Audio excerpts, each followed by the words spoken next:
presented by Dharma Recording Studio. DJ Ranjan, DJ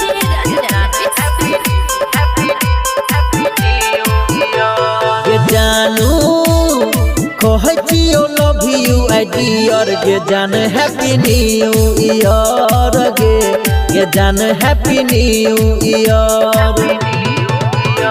गे मिले केन्ह के फरक एला पियर गे जान हैप्पी न्यू ईयर गे जान happy new year Singing by Dharmender Saxena. DJ Ranjan,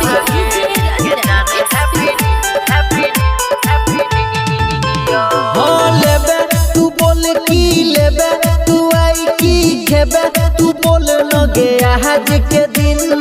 कने तू हमारा बताना आई नहीं शरमाना दे बहु सब तोरा किन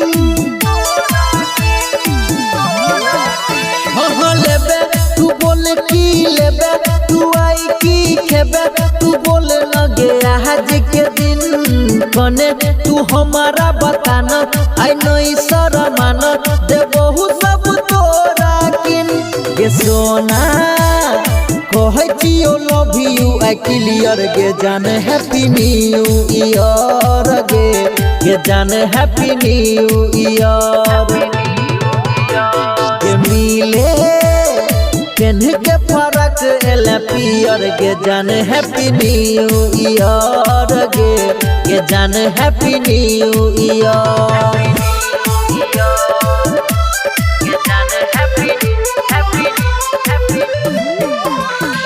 DJ Ranjan, हाँ छियो हम तोहर दीवाना अब भेलो परवाना गे जान साथी तोहरा पर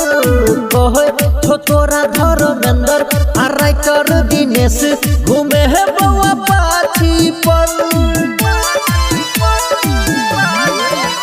हाँ छियो हम तोहर दीवाना आ भेलो परवाना गे जान साथी तोहरा पर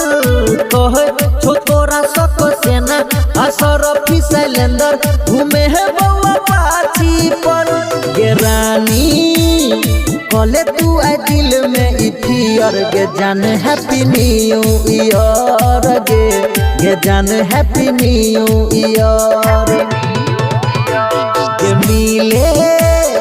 केन्ह के फरक एला पियर गे जान हैप्पी न्यू ईयर गे जान हैप्पी न्यू ईयर